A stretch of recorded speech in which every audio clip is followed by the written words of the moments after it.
अभी कुछ ही दिनों पहले हमास को मुकम्मल तौर पर तबाह कर देने का दावा करने वाला इजराइल आखिर युद्ध बंदी के लिए तैयार क्यों हुआ था? तो आइए वो तमाम कारण जानते हैं। दोस्तों, इजराइल ने यह कहा था, खासतौर से प्रधानमंत्री बेंजामिन नेतन्याहू ने यह कहा था कि जंग बंदी हम नहीं करेंगे। उसका कारण बताते हुए उन्होंने ये कहा था कि जब पर्ल हार्बर के हमले के बाद अमेरिका ने सीज फायर नहीं किया और इसी तरीके से 9/11 का हमला हुआ और अमेरिका ने घुटने नहीं टेके, सीज फायर नहीं किया, इसलिए इसराइल भी 7 अक्टूबर के हमले के बाद किसी भी सूरत में हमास से कॉम्प्रोमाइज़ नहीं करेगा, सीज़ फायर नहीं करेगा, बल्कि हमास को तबाह करके रख देगा। ये ज़ोरदार बयान था इजरायली प्रधानमंत्री बेंजामिन नेतन्याहू का और ये 30 अक्टूबर को दिया गया बयान था। लेकिन उसके करीब-करीब 20 से 22 दिनों के बाद ही इसराइल की हवा निकल गई और इसराइल को टेबल पर आकर के बातचीत करने के लिए मजबूर होना पड़ा, वो भी उससे जिसको वो ख़त्म करने का दावा कर रहा था, यानी हमास से। तो आइए समझते हैं कि इजराइल आखिर किन कारणों से हमास के साथ युद्धबंदी के सिलसिले में बातचीत करने के लिए तैयार हुआ। तो उसमें से एक बहुत इंपॉर्टेंट कारण ये था कि लगातार प्रेशर पड़ रहा था प्रधानमंत्री बेंजामिन नेतन्याहू पर कि हमास द्वारा बंधक बनाए गए इजरायली नागरिकों को छुड़ाया जाए, वो भी सही सलामत। इसको लेकर के परिवार के लोग लगातार धरना प्रदर्शन कर रहे थे और प्रधानमंत्री बेंजामिन नेतन्याहू को मजबूर कर रहे थे कि वो हमास के साथ नेगोशिएशन करें और उनके बंधकों को सही सलामत छुड़ा करके लेकर के आए। इसके लिए जो पहली मीटिंग हुई वो 16 अक्टूबर को परिवार के लोगों की बेंजामिन नेतन्याहू से मुलाकात हुई और इसमें बहुत ही साफ-साफ लफ्ज़ों में परिवार के लोगों ने ये कह दिया कि हमें हमास से और उस जंग से कोई लेना-देना नहीं, हमें अपने लोग सही सलामत चाहिए। इसको लेकर के बेंजामिन नेतन्याहू का चेहरा उतर गया क्योंकि बेंजामिन नेतन्याहू किसी भी सूरत में जंग बंदी नहीं चाहते थे और हमास के साथ कोई बातचीत नहीं करना चाहते थे और ये मीटिंग 16 अक्टूबर वाली बेनतीजा साबित हुई। इसके बाद परिवार के लोगों ने योजना बनाई और राजधानी तेल अवीव में अगले 3 नवंबर को उन्होंने ज़बरदस्त प्रदर्शन किया बड़े पैमाने पर। न केवल परिवार के लोग बल्कि बहुत सारे लोग सॉलिडेरिटी में भी शामिल थे, यानी हज़ारों की संख्या में वहां पर मौजूद इजरायली नागरिकों ने बंधकों के परिवार के लोगों के साथ सहानुभूति जताई और इजरायली प्रधानमंत्री की कड़ी निंदा की और मांग की कि इजरायली प्रधानमंत्री हर हाल में हमास के चंगुल से इजरायली बंधकों को रिहा कराएं। इसको लेकर के उन तमाम लोगों ने तेल अवीव से यरूशलेम तक विरोध मार्च भी किया था। तो ये पहला और सबसे बड़ा कारण था जिसकी वजह से इजराइल को जंग बंदी के लिए तैयार होना पड़ा।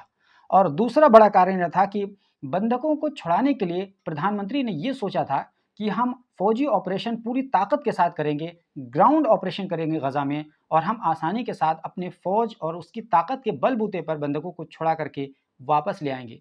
लेकिन इजरायली प्रधानमंत्री की ये भूल साबित हुई और वहां जाकर के उन्होंने अपने कई सारे फौजियों की जान गंवा दी और नतीजा बिल्कुल ढाक के पात रहा। और इस दौरान इजरायली फोर्सेस ने जो कुछ भी किया उससे और इजराइल के लिए उल्टा साबित हो गया, क्योंकि इजरायली फोर्सेस ने अशिफा हॉस्पिटल, जो कि गजा का सबसे बड़ा हॉस्पिटल था, उस पर हमला कर दिया, टैंकों के जरिए से आसपास को घेर लिया और इसके साथ साथ वहां सर्च ऑपरेशन चला दिया, पेशेंट से बातचीत की, इंक्यूबेशंस को बंद करवा दिया। ओवरऑल है कि पूरे हॉस्पिटल को, और उसमें करीब करीब 2300 लोग फंसे हुए थे और उन्हें एक बंधक के तौर पर ट्रीट करना शुरू किया।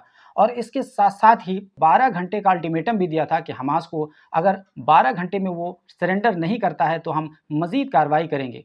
लेकिन आप जानते हैं कि बिल्कुल कुछ भी नहीं हुआ। अब यहाँ पर जब कोई नतीजा नहीं निकल रहा था तो इजरायली प्रधानमंत्री बिल्कुल पागल हाथी की तरीके से बिहेव करने लगे थे और उन्होंने वो तमाम एड्स यानी इंटरनेशनल जो सहायताएं थी, चाहे वो दवा हो, राशन हो, खुराक हो, अद्वियात हो, तमाम तरह की चीज़ों को उन्होंने गजा में जाने से रोक दिया।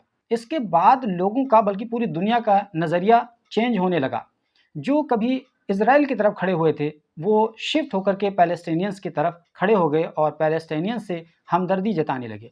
इसी दौरान 22 अक्टूबर को खुद भारत की तरफ से बड़े पैमाने पर राहत सामग्री भेजी गई थी। जो प्रधानमंत्री नरेंद्र मोदी कभी इसराइल के फेवर में ट्वीट कर रहे थे, वही प्रधानमंत्री फ़लस्तीनियों के लिए इमदाद के सामान भिजवा रहे हैं। प्रधानमंत्री बेंजामिन नेतन्याहू का एक बुरा डिसीजन था जिसकी वजह से पूरी दुनिया का नज़रिया इसराइल की तरफ से चेंज हो गया। और इसके साथ साथ ही 21 अक्टूबर को मिस्र की तरफ से करीब करीब 600 ट्रकों पर मुश्तमिल दवाओं और राशन वगैरह की तमाम सामग्री गजा को भेजी जानी थी, लेकिन इसराइल ने जाने से रोक दिया।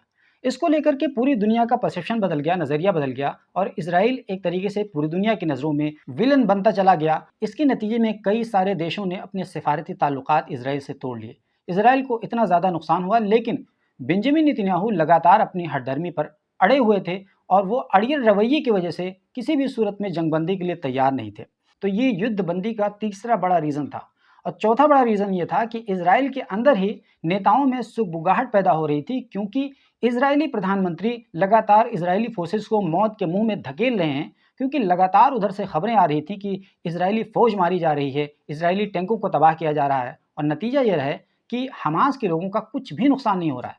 अब इस तरह जब इजराइल ने पूरी ताकत झोंक दी, अपने कई सारे फौजियों को मरवा दिया, टैंकों को तबाह करवा दिया, यानी मिलियन डॉलर का नुकसान चंद दिनों में करवा दिया, तो इससे जाहिर है कि इजराइल के अंदर बगावत फैलनी थी। तो ये चीज़ बेंजामिन नेतन्याहू लगातार महसूस कर रहे थे।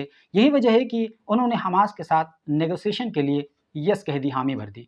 और पांचवी सबसे बड़ी बात ये थी कि नेतन्याहू खुद गुस्से में आकर के कह चुके थे कि हम हमास को ख़त्म किए बिना जंगबंदी नहीं करेंगे, क्योंकि जंगबंदी करने का मतलब ये था कि हमास के सामने घुटने टेक देना, सरेंडर कर देना। इसलिए वो नहीं चाहते थे कि जंगबंदी की जाए, लेकिन इंटरनेशनल प्रेशर इतना ज़्यादा था, अमेरिका का प्रेशर भी उनके ऊपर बहुत ज़्यादा पड़ने लगा था। आखिरकार वो मजबूर हो गए हमास के साथ बातचीत करने पर। अब ऐसी सूरत में सवाल यह है कि क्या ये जो 4 दिन की जंगबंदी हुई है, उसके बाद इजराइल दोबारा से जंग को जारी रखेगा? तो इसका जवाब जहाँ तक मैं समझता हूँ कि शायद हाँ। उसकी बेसिक वजह यही है क्योंकि प्रधानमंत्री नेतन्याहू खुद कह चुके हैं कि हम हमास को ख़त्म करने तक जंग को जारी रखेंगे। हालांकि इंटरनेशनल प्रेशर बहुत ज़्यादा होगा उनके ऊपर, लेकिन उसकी बेसिक वजह यही है जारी रखने की, क्योंकि उनका पॉलिटिकल करियर दांव पर लगा हुआ है और साथ ही साथ इजराइल की इज्जत भी दांव पर लगी हुई है।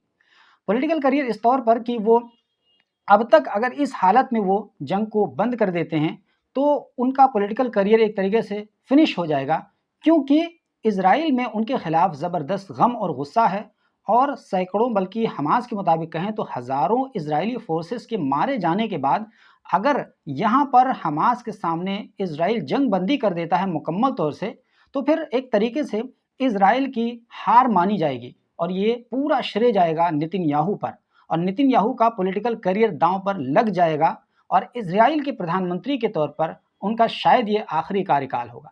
तो इसी वजह से प्रधानमंत्री हरगिज़ नहीं चाहेंगे कि हमारा पॉलिटिकल करियर दांव पर लगे। और जहाँ तक इजराइल की इज्जत का सवाल है, तो इजराइल की जो इज्जत थी, रही सही आधी इज्जत तो उसी वक्त ख़त्म हो गई थी। जो इजराइल की शान थी ना कि इजराइल अभेद्य है, अजय है, यानी उसको कोई हरा नहीं सकता है, उसको कोई भेद नहीं सकता है, लेकिन जब 7 अक्टूबर का हमला हुआ तो इजराइल की आधी शान तो वैसे ही मलियामेट हो गई, जब इजराइल की खुफिया एजेंसी पूरी तरीके से नाकाम साबित हुई और हमास के लड़ाकू बैरक तोड़कर, बल्कि बुलडोजर से गिरा करके और कुछ तो पैराग्लाइडिंग के माध्यम से इजरायली हुदूद में दाखिल हो गए। और वो सब वीडियो देखकर ऐसा लग रहा था कि कोई हॉलीवुड की फिल्म की शूटिंग चल रही है, कोई सीन चल रही है। यानी आसानी के साथ वो लोग दाखिल हो गए और उसकी खुफिया एजेंसी भी नाकाम हुई और इजरायली फोर्सेस भी उन्हें रोकने में नाकाम हुए। तो उनकी आधी इज्जत तो वहीं समाप्त हो गई थी। लेकिन अगर अब ऐसी सूरत में इजराइल जंग रोक देगा तो जो बची खुची इज्जत है वो भी ख़त्म हो जाएगी, क्योंकि ये इजराइल की पूरी तरीके से हार समझी जाएगी, खुफिया एजेंसी की भी और फ़ौज की भी। खुफिया एजेंसी की तो नाकामी है ही है, और फ़ौज किस तरीके से गज़ा की सरजमीन पर 24 दिनों के अंदर फिसड्डी साबित हुई है, ये पूरी दुनिया ने देखा कि सैकड़ों हज़ारों अपनी जानें गंवा करके भी हमास का कुछ भी नुकसान नहीं पहुंचा सके। ऐसे में नेतन्याहू जंग को दोबारा हर हाल में जारी रख करके कोई ना कोई नतीजा निकाल करके लाना चाहते हैं, ताकि वो अपनी आवाम को भी दिखा सकें और अपने नेताओं का भी मुंह बंद करा सकें और उन्हें ये बता सकें कि देखो हम जिस वजह से जंग जारी रखे हुए थे, ये उसका नतीजा निकल करके सामने आया है। तो प्रधानमंत्री बेंजामिन नेतन्याहू जंग को जारी रखेंगे और कोई ना कोई नतीजा निकालने की कोशिश करेंगे, चाहे उसके लिए उन्हें कुछ भी करना पड़ जाए। लेकिन ऐसा बज़ाहिर लगता नहीं है कि अब कोई नतीजा निकलने वाला है, क्योंकि इजराइल ने अपनी जितनी ताकत झोंकनी थी वो झोंक दी है। अब जाहिर है कि इससे भी ज़्यादा वो ताकत नहीं झोंक पाएगा। लेकिन बहरहाल कहते ना कि ईगो जो है वो जाती नहीं है, तो नेतन्याहू की सनक देखिए कहाँ तक लेकर के जाती है इजरायली सेना को, और इसराइल की इज्जत को कितना ज़्यादा और खाक में मिलाती है। क्या ये अपनी इज्जत और भी ज़्यादा गिराएंगे? और अगर ऐसा हुआ, मुकम्मल तौर से इजरायली जंग ऑफिशियली हारी, तो फिर इजराइल की वो जो शान थी वो मुकम्मल तौर से ध्वस्त हो जाएगी और फिर अमेरिका और दूसरे उसके जो बैक सपोर्टर्स थे वो भी पूरी तरीके से बेनकाब हो जाएंगे। और हालांकि अमेरिका इस मामले में कई बार बेनकाम हुआ है, चाहे वो नॉर्थ वियतनाम की जंग हो या अफ़गानिस्तान की जंग हो, और इजराइल की अब बारी है और इजराइल का चेहरा जल्द ही बेनकाब होने वाला है। वैसे दोस्तों, आपको क्या लगता है इस पूरे मामले में क्या इजराइल इस पूरे मामले से कोई नतीजा निकाल कर ला पाएगा या फिर वो नाकाम साबित होगा? जो भी आपकी राय बनती है कमेंट बॉक्स में ज़रूर बताइए और हमारे चैनल पर पहली बार आए हैं तो प्लीज़ ज़रूर सब्सक्राइब करिए।